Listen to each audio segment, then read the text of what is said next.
Hello students, good morning all of you. तो हम लोग जो अपना इलेक्ट्रोकेमिस्ट्री में लास्ट क्लास के अंदर मैंने आपको बता दिया था कि हमारा चैप्टर लगभग कंप्लीटेशन में ही है, कंप्लीट होने वाला ही है और हमारे सेल बची है और एक हमारा संक्षारण टॉपिक जो है वो बचा है। उसके अलावा चैप्टर हम लोगों ने कंप्लीट कर लिया है। न्यूमेरिकल जो पोर्शन जहाँ से न्यूमेरिकल्स पूछे जाते हैं वो भी पोर्शन हमारा कंप्लीट हो चुका है। ठीक है, तो आज हम न्यूमेरिकल्स के बारे में पढ़ेंगे कि किस टाइप के न्यूमेरिकल हमें पूछे जाते हैं। देखिए, इस चैप्टर के अंदर मैं आपको बता दूं कि इसके अंदर थोड़े से न्यूमेरिकल्स ही हैं, घुमा फिरा के वही सब चीजें पूछ ली जाती है। फॉर्मूले आपको बस 7-8 जो है वो मैंने फिर से लिखवा दिए, वैसे मैंने लिखवा रखे थे, कहा भी था कि कल आप लोग पढ़ के लेना अच्छे से वो न्यूमेरिकल्स, ताकि आज हम न्यूमेरिकल्स करें तो आपको दिक्कत ना हो, जो भी फॉर्मूले हैं वो आप पढ़ लो। तो जितने भी फार्मूलाज हैं वो हम लोगों ने आज मैंने लिख दिए सारे, आप लोग उनको देखना और उनके बेस पे हम लोग न्यूमेरिकल्स करेंगे। ज्यादा हार्ड न्यूमेरिकल नहीं आते हैं, बट इसके अंदर फिक्स आते हैं। 8-10 न्यूमेरिकल्स ही हैं, 8-10 फॉर्मूलेज ही हैं जिनके ऊपर आपके न्यूमेरिकल्स बनते हैं।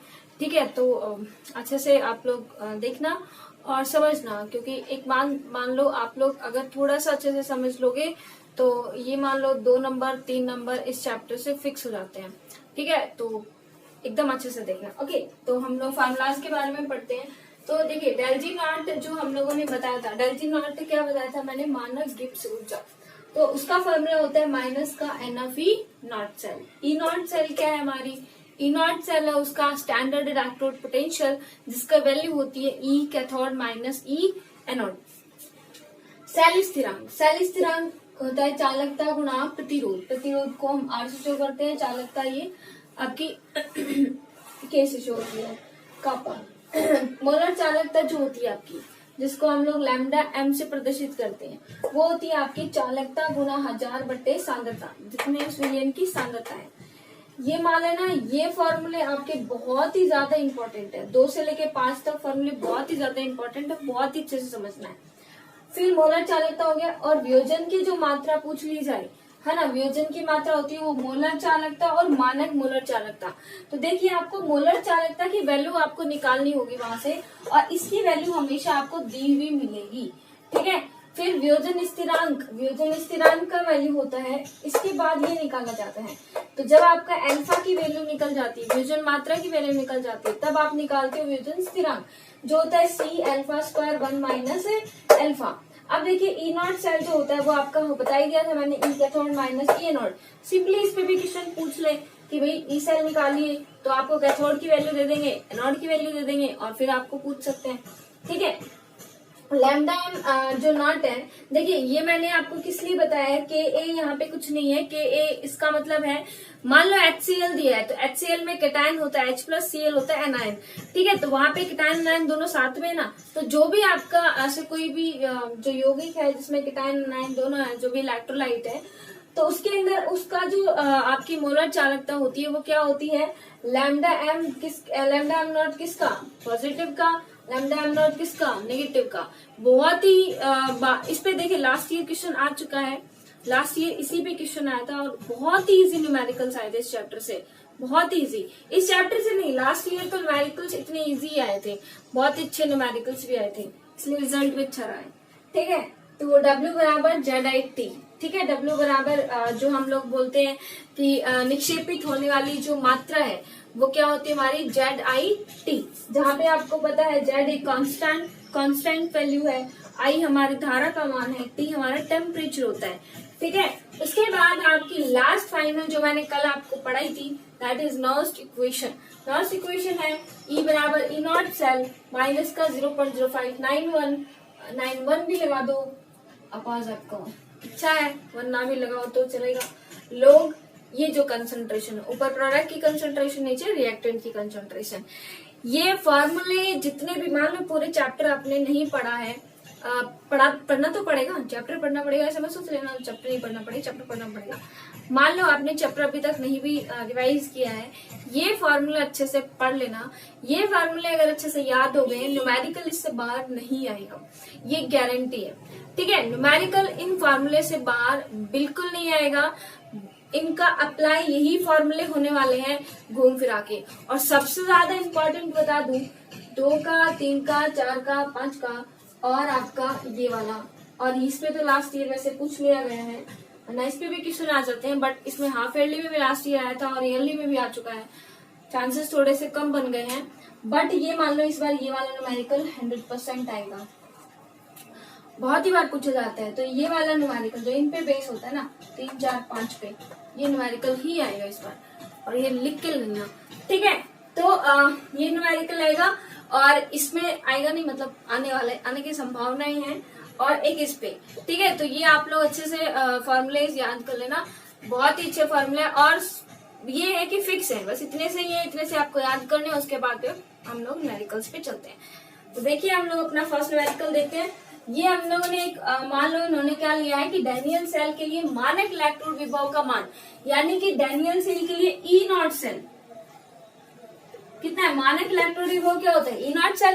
तो E0 सेल का मान आपको दिया है 1.1 वोल्ट। आपको याद हो तो मैंने डैनियल सेल के लिए आपको करवाया भी था, माइनस का 0.76 और प्लस का 0.34 ये निकलता है ना। फिर कैथोड माइनस एनोड हम लोगों ने किया था, है ना, याद होगा। जिंक के लिए ये निकलता है, कॉपर के लिए ये निकलता है, ठीक है। तो इसी से ये आपका ये निकलता है। तो आपको ये निकालना नहीं है, आपको ऑब्वियसली उन्होंने दे ही दिया आगे से ही, ये आपका 1.1 आपकी वैल्यू दी गई है आपको। और एक अभिक्रिया जिसके लिए n का मान 1 हो, यानी कि आपको n बराबर दिया है 1, तो गिब्स ऊर्जा का परिकलन कीजिए। तो आपको निकालना है डेल जी। तो हमारा फर्स्ट फॉर्मूला अप्लाई होगा, डेल जी नॉट बराबर माइनस का एन एफ ई नॉट। अब मानक कंडीशन दी है ना आपको, तो आपको डेल जी नॉट ही निकालना होगा, है ना। तो डेल जी नॉट का फॉर्मूला क्या होता है, माइनस का एन एफ ई नॉट। अब देखिए डेल जी नॉट बराबर माइनस का एन की जगह 1 लिख दोगे। फैराडे की वैल्यू आपको दी गई है 96487। अगर आपको नहीं दी गई है तब आप लोग 96500 कर सकते हो, बट अगर स्पेशली उन्होंने क्वेश्चन के अंदर अगर आपको फैराडे की वैल्यू दी गई है तो आप वही वैल्यू लिखोगे जो उन्होंने दी है, ठीक है। तो 96487 हम लोग लिखेंगे। ई नॉट सेल हो गया 1.1। तो इसको जब आप सॉल्व करते हो तो कुछ वैल्यू आएगी जो जूल मोल इनवर्स के अंदर आएगी गिब्स एनर्जी की, ठीक है। तो ये आपकी गिब्स एनर्जी इस प्रकार से हम लोग निकाल सकते हैं, ठीक है। तो इस प्रकार से हम लोग का एक न्यूमेरिकल्स हो गया। इसके अंदर बहुत ही इजी है, कुछ नहीं है, वैल्यू दी है, फॉर्मूला आपको बहुत ही अच्छे से याद है, और ये हो गया। नेक्स्ट हम लोग अपना दूसरा न्यूमेरिकल देखते हैं। तो 2 नंबर का न्यूमेरिकल हम लोग देखते हैं। इसके अंदर देखना, ये आपको क्वेश्चन दिया गया, देखो ये मैंने रफ नहीं किए, ये अपने काम आने वाले हैं, तो इसलिए मैंने एक बार रफ नहीं किया, आप लोगों को पता चले। आप लोग को दिया गया है 0.001 मोल पर लीटर एसिटिक अम्ल की चालकता 5.10⁻⁵ सीमेंस सेंटीमीटर इनवर्स है। यदि एसिटिक अम्ल के लिए लैम्डा एम नॉट का मान 250 siemens centimetre square mole inverse हो तो वियोजन स्थिरांक का मान ज्ञात कीजिए। ये आपको दिया गया है। अब आपको क्या निकालना है, वियोजन स्थिरांक। वियोजन स्थिरांक का आपको फॉर्मूला पता हो तो C alpha square 1 minus alpha. यहाँ से C कंसेंट्रेशन तो चलो आपको दे दी, ये सांद्रता ही है 0.0 मोल पर लीटर। मोल पर लीटर इसका मतलब क्या है, सांद्रता ही है ना, सांद्रता है। ये आपको चालकता दी गई है, और ये एसिटिक अम्ल के लिए लैम्डा एम नॉट यानी कि मानक मोलर चालकता दी गई है, ठीक है। तो आपको पता है अगर हमें वियोजन स्थिरांक निकालना है तो पहले अल्फा की वैल्यू चाहिएगी। अब अल्फा की वैल्यू ये रही। अल्फा के लिए हमें क्या क्या चाहिए, मोलर चालकता और मानक मोलर चालकता। हमें मानक मोलर चालकता की वैल्यू दी गई है और हमें मोलर चालकता की निकालनी है। तो मोलर चालकता की निकालने के लिए हमें क्या क्या चाहिए, चालकता और सांद्रता, जो हमें क्वेश्चन में दी गई है। तो हमें ये तीनों फॉर्मूले यहाँ पे यूज करने पड़ेंगे, और इसी टाइप के न्यूमेरिकल हो। ये मान लो ये 100% इम्पोर्टेंट न्यूमेरिकल लगा लो इस साल के लिए, बहुत ही अच्छा न्यूमेरिकल है और 100% चांसेस है इसके आने के भी। मैं ये नहीं कहती कि यही आएगा, बट इसी की वैल्यू चेंज करके इसी पैटर्न पे आ सकता है, ठीक है। बहुत ही अच्छा न्यूमेरिकल है। अब देखिए ये तीनों फॉर्मूले इसके अंदर एक ही जो के अंदर यूज में, तो इसके इसके लिए हम लोग देखिए तीनों फॉर्मूला को यूज करते हुए किस प्रकार से निकालेंगे। अब आपको पता है कि हमें चाहिए तो ये वैल्यू, लेकिन इसके लिए पहले हमें अल्फा निकालना पड़ेगा। अब अल्फा निकालने के लिए पहले हमें ये वैल्यू पता होनी चाहिए मोलर चालकता वाली, तभी हम अल्फा निकाल पाएंगे। अब मोलर चालकता हम लोग यहाँ से निकाल लेते हैं। मोलर चालकता का फॉर्मूला क्या होता है, लैम्डा एम। अब देखिए हमें इस क्वेश्चन के अंदर क्या क्या गिवन है, गिवन हमारे पास है चालकता। जो ये चालकता है आपकी की वो क्या है कि 5 इंटू 10 की पावर -5 सीमेन सेंटीमीटर इनवर्स ये दी गई है आपको। और जो कंसंट्रेशन सी है वो दिया गया है, सी कितना है 0.001 मोल पर लीटर। ये दोनों चीजें आपको दी गई है, ठीक है। तो इससे आप मोलर चालकता की वैल्यू निकाल सकते हो। तो डेल एम कितना निकलेगा, डेल एम डेल्टा एम वो कितना हो जाएगा, वो आपका हो जाएगा चालकता मीन्स 5 इंटू 10 की पावर -5 गुणा 1000 अपोन में सांद्रता 0.001, ठीक है। अब देखिए आप लोग क्या करोगे, इसको सॉल्व करोगे, ये 3 जाएंगे तो ऊपर क्या लग जाएगा 1000, ऊपर 10 की पावर क्या हो जाएगा, लैम्डा एम बराबर क्या हो जाएगा 5 इंटू 10 की पावर -5 इंटू 10 की पावर 6। भाई 3 पहले से तो 3 और चले गए, कितना हो गया 10 की पावर 6 और 10 की पावर -5। तो आपको पता है कि एक वैल्यू ज्यादा है तो लैम्डा एम बराबर कितना हो जाएगा 50। बताओ हो जाएगा कि नहीं हो जाएगा, 50 हो जाएगा, ठीक है। 50 क्या हो जाएगा siemens centimetre square mole inverse. Lambda की वैल्यू तो यही होती है, यूनिट तो यूनिट आप लगा देना। अब हमें लैम्डा एम की वैल्यू पता चल गई तो हम लोग वियोजन की मात्रा यानी कि अल्फा की वैल्यू निकाल सकते हैं, जो हमारा सेकंड चीज है। अब सेकंड चीज अल्फा निकालने के लिए हमें सबसे पहले मोलर चालकता यानी कि 50 और आपको दिया गया है मानक मोलर चालकता एसिटिक अम्ल के लिए लैम्डा एम नॉट यानी मानक मोलर चालकता का मान 250 है। तो 250 है तो नीचे 250, यूनिट दोनों की सेम है तो ये क्या हो जाएगा 0 से 0 कैंसिल 0.5 25 दूनी 50 0.2 है ना। वियोजन की जो मात्रा आ जाएगी वो कितनी हो जाएगी 0.2, ठीक है। अब 0.2 वियोजन की मात्रा आ गई तो आप बताओ तीसरी वैल्यू इजीली निकाल सकते हो आप लोग। वो क्या निकालनी है आपको, के वियोजन की स्थिरांक। तो के बराबर हो जाएगा सी अल्फा स्क्वायर। सी आपको कंसंट्रेशन कितनी दी है 0.001 इंटू 0.2 इंटू 0.2 अपोन में क्या आएगा 1 माइनस अल्फा यानी 1 माइनस 0.2 यही है। अब आप इसको सॉल्व करोगे तो देखो 0.001 होना, इसको दोनों को करोगे तो 0.04 आ जाएगा, ठीक है। फिर 0.8 1 में से 0.2 गया तो 0.8। अब देखिए आप इसको और सॉल्व करोगे तो कैसे लिख सकते हो, इसको लिख सकते हो 4 गुना 10 की पावर -5 1 2 3 4 5 4 इंटू 10 की पावर -5 क्योंकि इनको सबको आप डिवाइड में ले जाओ। चलो देखो इसको ले जाओगे तो डिवाइड में कितना जाएगा 3 0 और इसका पॉइंट हटाओगे तो डिवाइड में कितना जाएगा 2 0। तो 3 और 2 कितने हो गए 5। तो क्या हो जाएगा 10 की पावर -5 हो जाएगा ना। डिवाइड में कितना है 0.8 है। अब इसका पॉइंट हटाओगे आप तो क्या लग जाएगा 40 और 8 पंजे 40। तो इसका जो आंसर आ जाएगा वो आ जाएगा 5 गुना 10 की घात -5। ये आपका क्या आ जाएगा वियोजन स्थिरांक की वैल्यू, ठीक है। तो वियोजन स्थिरांक की वैल्यू आपकी आ गई है ये वाली, ठीक है। तो वियोजन स्थिरांक की वैल्यू के लिए आप लोग को जो यूनिट है वो कैसे करोगे आप लोग, यूनिट आपकी लगानी है मोल लीटर इनवर्स और मोल लीटर इनवर्स ही आ जाएगा,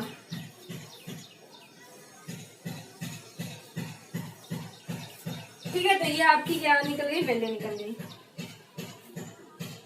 है ना। आपको फिर से बता देती हूँ, आपने क्या दिया है कंसंट्रेशन दी गई है आपको, चालकता दी गई है, चालकता हो गई कंसंट्रेशन हो गया, ठीक है। अब यहाँ पे आपको पता है कि ये दोनों वैल्यू से हम लोग लैम्डा एम की वैल्यू निकाल सकते हैं। तो लैम्डा एम की वैल्यू हो जाएगी आपकी 5 इंटू 10 की पावर -5 गुना 1000, ये हमने बाद में लगाया, और अपॉन में कंसंट्रेशन। अब देखिए ये 3 मल्टी नीचे है और ये 3 ऊपर है, तो ये 3 क्या जाएंगे माइनस पॉइंट हटाओगे तो ऊपर चले जाती है ना वैल्यू, नीचे वाली तो ऊपर ऊपर वाली नीचे। तो 3 जो ऊपर चले जाएंगे, 3 और 3 कितने हो गए 6 और पहले से 5 है तो कितना हो जाएगा 50। तो लैम्डा एम की वैल्यू कितनी निकली 50। अब अल्फा, अल्फा क्या होता है, lambda M upon lambda M naught. ठीक है, तो ये हो जाएगा लैम्डा एम नॉट की वैल्यू हमें क्वेश्चन में दी गई है, तो उससे हम लोग की वियोजन मात्रा निकल जाएगी 0.2। अब जो वियोजन की मात्रा से हम लोग वियोजन स्थिरांक को हम लोग निकाल सकते हैं, जिसकी वैल्यू होती है सी अल्फा स्क्वायर। तो सी हमें दिए अल्फा और अल्फा का स्क्वायर हमने कर दिया। सी को रखा अल्फा 2.2 को 0.2 कैसे करें तो 0.04 आएगा और नीचे 0.8, तो 1 में से गया तो 0.8 बचा। अब देखिए यहाँ से आप 3 वैल्यू हटाओगे, यहाँ से आप पॉइंट हटाओगे 5 आएगा, तो ये टर्म की पावर -5 कर सकते हैं। फिर इसका पॉइंट हटाएंगे तो 40 लग जाएगा, 8 पंजे 40 और ये निकल गया आपका वियोजन स्थिरांक। तो ये मान लो ये बहुत ही इंपॉर्टेंट न्यूमेरिकल है, बहुत ही अच्छे से आपको ये न्यूमेरिकल करना भी है। ठीक है, बहुत ही अच्छा है। एक तो ये और एक मैं नेक्स्ट इक्वेशन का अप्लाई करके भी करवाऊंगी, वो वाला, दोनों इंपॉर्टेंट होता है। ठीक है, तो ये हमारा ये वाला न्यूमेरिकल आई होप समझ आ गया होगा आपको अच्छे से। ठीक है, इससे तीनों फॉर्मूले हमारे यूज हो गए हैं और ये हो गया। नेक्स्ट न्यूमेरिकल करते हैं। नेक्स्ट हमारा न्यूमेरिकल है 0.15 मोल लीटर इनवर्स NaCl विलयन से भरे एक चालकता सेल का प्रतिरोध 50 ओम है। ठीक है, ये इसकी कंसंट्रेशन है इस विलयन की, और उसका प्रतिरोध R जो आपको दिया है वो 50 ओम दिया है। उसी सेल का प्रतिरोध, यानी उसी सेल में हम लोग कुछ गड़बड़ करेंगे तो उसका प्रतिरोध, उसी सेल का प्रतिरोध 0.02 मोल लीटर इनवर्स NaCl विलयन भरने पर 500 ओम हो जाता है। ठीक है, यानी कि इतनी जब कंसंट्रेशन है तब तो इतना प्रतिरोध है, और जब हमने कंसंट्रेशन को बढ़ा दिया है थोड़ा सा, तब हमारा प्रतिरोध बढ़ गया है, कितना हो गया 500 ओम।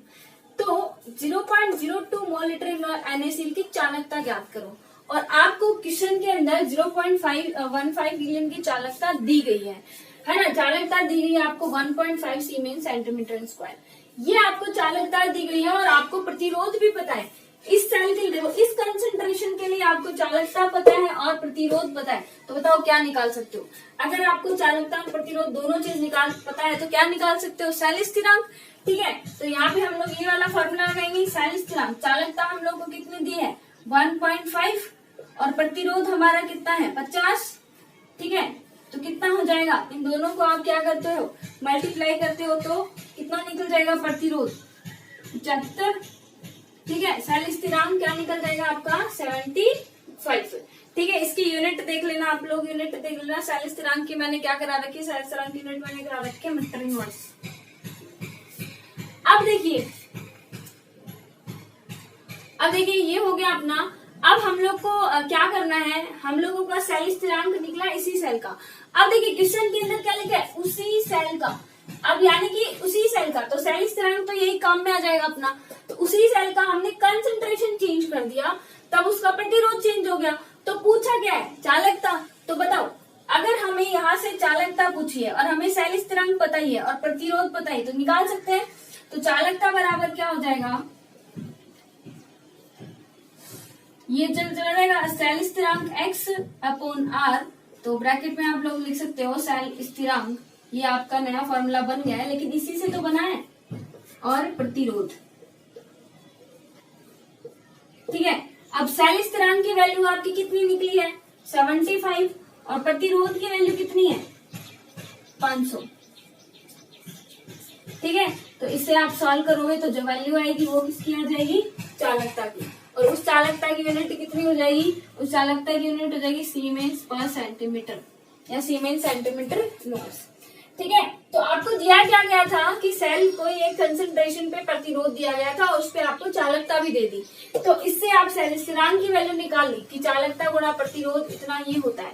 अब हमने क्या कहा कि उस सेल का प्रतिरोध, हम लोगों ने जब कंसंट्रेशन थोड़ी सी बढ़ा दी तो इसका प्रतिरोध इतना हो गया, तो उस प्रतिरोध पे या उस सांद्रता पे विलयन की चालकता निकालनी है। अब सेल उसी सेल में तो किया है, तो उसी सेल के लिए तो सेल स्थिरांक तो यही यूज में आ जाएगा, और अपॉन में प्रतिरोध हमें दिया ही है, तो चालकता का सूत्र यही होता है सेल स्थिरांक अपॉन प्रतिरोध। तो हम ये निकाल के हम लोग सॉल्यूशन कर लेंगे।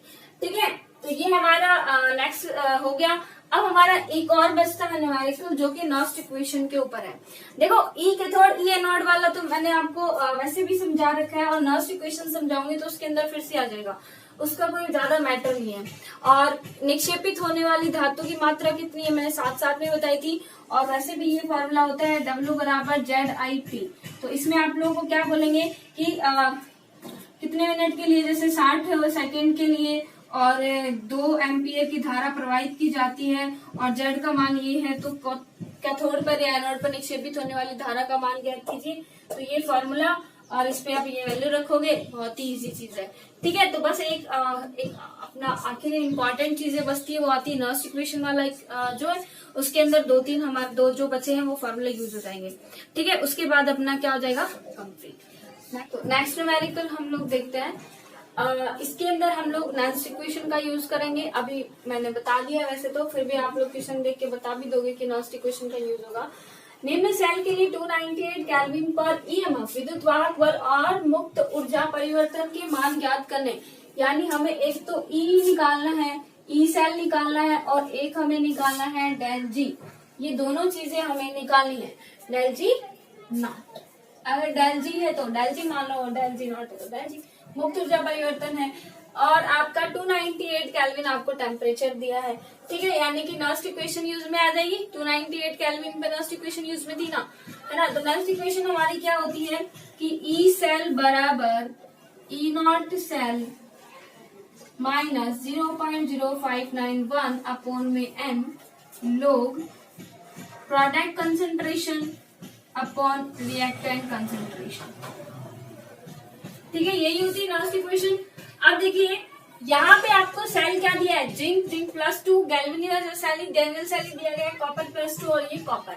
अब देखिए यहाँ पे ये वाली जो चीजें दी गई है, ये इनकी क्या दी गई है, सांद्रताएं। और मैंने आपको बताया था कि जिंक सॉलिड हो और कॉपर सॉलिड हो तो इनकी कंसेंट्रेशन को हम 1 मानते हैं, और आपको आयन की कंसेंट्रेशन दे दी गई है।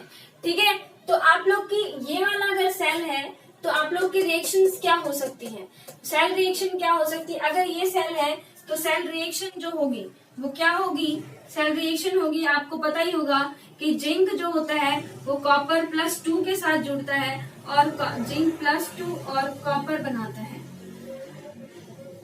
एक्वस सॉलिड, और एक्वस और सॉलिड यही बनाते हैं।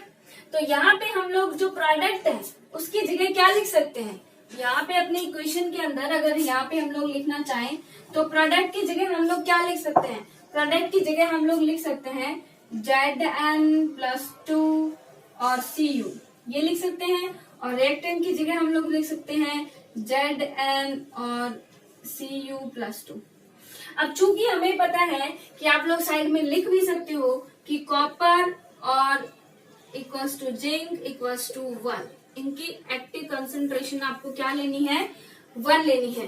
तो आपको पता है ये दोनों वैल्यू तो हट जाएंगी, है ना। और जिंक +2 की सांद्रता आपको कितनी दी है, 0.1 m, और इसकी कितनी दी है, 1 m। ठीक है, तो ये आपको सांद्रताएं दी गई हैं, और ये आपको फॉर्मूला यहाँ पे आपको यूज करना है। ठीक है, तो आपको पता है 298 केल्विन पे यही सॉल्व करके यही आता है, ये वैल्यू आई जाती है। हमें n की वैल्यू निकालनी है। अब आपको पता है इस रिएक्शन में +2 है, ठीक है, n की वैल्यू इस रिएक्शन के लिए क्या होगी, 2। इतनी चीज भी क्लियर है। अब हमें इस चीज की वैल्यू चाहिए, इधर से हम लोगों ने इस चीज इन दोनों की वैल्यू बता दी। +2 की कितनी हो जाएगी, 0.1, कॉपर +2 की कितनी हो जाएगी, 1.0, और ये वैल्यू पता है, ये n की वैल्यू 2 हो गई। अब बचा ये ई नॉट सेल क्या होता है, ई नॉट सेल क्या होता है, ई anode cathode minus E anode, है ना। अब आपको ये पता हो कि कैथोड एनोड क्या है, किस टाइप से है, तो आप बता सकते हो। आप लोग मुझे ये बताना कि लेफ्ट साइड क्या होता है आपका, ऑक्सीडेशन होता है, नेगेटिव चार्ज होता है। ऑक्सीडेशन किसका हो रहा है यहाँ पे, आपको डेनियल सेल हम लोगों ने पहले भी पढ़ चुके हैं। तो जिंक का क्या होता है हमारा, ऑक्सीडेशन, और कॉपर का क्या होता है, रिडक्शन, है ना। तो जिंक ये ऑक्सीडेशन वाला है, ठीक है। तो ऑक्सीडेशन जो होगा इसके अंदर आपको दिया है, देखो जिंक +2 से जिंक और कॉपर +2 से कॉपर, इसका इन्होंने दिया माइनस का लगाया, सॉरी लगाया नहीं, माइनस 0.76 और ये आपको दिया है प्लस 0.34। ठीक है, तो जिंक वाले का आपको दिया है माइनस का 0.76 और ये दिया आपने 0.34। इतना नहीं है। अब आप सोचोगे कि ऑक्सीडेशन होता है, जिंक पे ऑक्सीडेशन होता है, तो ऑक्सीडेशन वाला क्या होता है? एनोड। तो एनोड ये वाला हो गया और ये वाला हो गया हमारा कैथोड। ठीक है, तो हम लोग क्या करेंगे, वैल्यू पुट अप करेंगे। वैल्यू पुट कीजिए। कैथोड की जगह क्या रखोगे? कैथोड की जगह रखोगे 0.34 माइनस ऑफ 0.76। जब आप इन दोनों को सॉल्व करते हो तो 1.1 वोल्ट निकलता है। तो बताओ आपका ये वाला हुआ कि नहीं हुआ? ये वाला यहाँ पे यूज हो गया ना कि ई कैथोड माइनस ई एनोड। इस टाइप से आपको दो वैल्यू दे दी जाएगी और आप इससे ये निकाल सकते हो। तो आपको यहाँ तक भी पूछा जा सकता है ओनली। अब आपको यहाँ से बाद में उन्होंने पूछ लिया, अब आप लोग को यहाँ से इस सेल में ये 1.1 रख दोगे तो आप लोग ये सेल में रखो। ई सेल क्या निकलेगा? ई नॉट। अच्छा, ई नॉट की जगह तो हम लोग क्या रख देंगे? 1.1 रखा, वोल्ट लगाने की जरूरत नहीं है। फिर माइनस का 0.591 अपॉन में 2 लोग। ऊपर क्या है? जिंक प्लस 2 की कंसेंट्रेशन क्या है? 0.1 और नीचे क्या है? 1। अब देखिए अगर सॉल्व करोगे तो क्या आ जाएगा? ये पॉइंट हटेगा, 10 लग जाएगा। हमें दी गई है लोग 10 की वैल्यू 1। तो आप लोग क्या कर दो, इस वैल्यू को सॉल्व करो। देखो इसको हमने करा था तो 0.02 और 5 ये निकला था, तो क्या हो जाएगा? 1.1। अब देखो अगर मैं इसको करूं, इसको ऐसे कर दो इनवर्स, तो क्या हो जाएगा? ये नेगेटिव साइन किसके अंदर चेंज हो जाएगा? पॉजिटिव में। तो पॉजिटिव लग के हो जाएगा 0.0295 और फिर क्या हो जाएगा? log 10। और log 10 की वैल्यू आपको पता है कितनी दी है? 1। तो 1। अब इसको जब इस 1.1 से मल्टीप्लाई करोगे तो ई सेल की कुछ ना कुछ आपके पास क्या आएगी? वैल्यू आएगी। ठीक है, ई सेल की कुछ ना कुछ क्या आएगी आपके पास में? वैल्यू आएगी। ये सॉल्व करके देखना। अब आपकी आ गया ईएमएफ, ये तो आपका निकल गया। अब हमें निकालना है गिब्स ऊर्जा परिवर्तन, डेल जी। तो डेल जी निकालने के लिए मैंने बहुत ही आसान सा फॉर्मूला लगा रखा है, एम माइनस का एन एफ ई। तो माइनस का एन आपको दिया गया है 2, एफ आपकी फेराडे की वैल्यू उन्होंने दी है 965000, तो वो लिखोगे और ई जो आपको वैल्यू दी गई है वो आप लोग लिख दोगे। अच्छा, वैल्यू दी नहीं गई है, ई की वैल्यू हमने निकाली है, वो हमने निकाली है यहाँ से आप लोग जब इसको सॉल्व करोगे तो इसकी ना कुछ वैल्यू आएगी और वो वैल्यू आप लोग इसके अंदर पुट कर दोगे। ठीक है, तो डेल जी का फॉर्मूला क्या हो जाएगा? डेल जी बराबर माइनस का एन एफ ई। अब ये वैल्यू आ गई, डेल जी बराबर माइनस का 2 गुणा 96500 और गुणा ये साइड वैल्यू इसकी आती है समथिंग 1.129। मैं श्योर नहीं हूँ बट आप मल्टीप्लाई करके देख लेना। ठीक है, तो वो वैल्यू आप यहाँ से पुट कर दोगे तो जो आपकी वैल्यू आ जाएगी वो गिब्स ऊर्जा की भी आ जाएगी। तो इसके अंदर आपको याद हो तो 3 फॉर्मूले का यूज हुआ है। एक फॉर्मूला यहाँ पे, एक फॉर्मूला यहाँ पे और एक फॉर्मूला ये वाला। 3 फॉर्मूला यूज हो गया। ठीक है ना, तो इस प्रकार के ही क्वेश्चन पूछे जाएंगे जिसके अंदर से आप लोग को 2-3 प्रकार के फॉर्मूले आप लोग को उनका बेसिक पता चल जाए कि हाँ हमको बच्चों को थोड़ा ज्ञान भी है, रट्टाफिकेशन से नहीं आए है ना। 2-3 मिक्स करके पूछा जाएगा। अब आपको बताओ, पूछ लिया जाता ई, तो आपको पहले ई नॉट निकालना पड़ा है। ई नॉट निकाला तो आपको दूसरा फॉर्मूला पता होना चाहिए। अब जिसको भी ये पता होगा ना एनोड माइनस कैथोड, उसकी तो बैंड बच जाएगी है ना, मतलब उसका तो क्वेश्चन व्यर्थ हो जाएगा। ठीक है, तो ये आप लोग का हो गया। फिर से बताऊं क्या, ये आप लोग को वैल्यू दी गई है ई नॉट सेल, ई सेल बराबर होता है ई नॉट सेल, ये अपना फॉर्मूला होता है। एक्टिव कंसंट्रेशन सॉलिड स्टेट्स पे और लिक्विड स्टेट्स पे और स्टैंडर्ड गैसेस स्टेट्स पे 1 होती है, इसलिए हमने इनको 1 ले लिया है और ये हमें दोनों सोल्यूशन के अंदर दी गई है। ठीक है, ये आप लोगों को सेल रिप्रेजेंटेशन दिया गया है। यहाँ तक क्वेश्चन आपको दिया गया है, यहाँ तक मैंने खुद ने कुछ नहीं सोचा है, आगे सोचने वाला काम है। ओके, जो आपको सोचना है मैंने तो सोच लिया अभी बस। ठीक है, फिर देखिए इनॉट सेल हम लोग निकालेंगे कैथोड माइनस एनोड। कैथोड की वैल्यू आपको दी गई है, एनोड की वैल्यू दी गई है। अब आप लोग को दिमाग ये भी लगाना पड़ेगा कि कैथोड कौन सा है, एनोड कौन सा है। उसके लिए बहुत ही आसान सी ट्रिक बता रखी है, लोन से समझ जाना। लोन ब्याज वाला लोन नहीं, लोन का left side oxidation anode negative charge.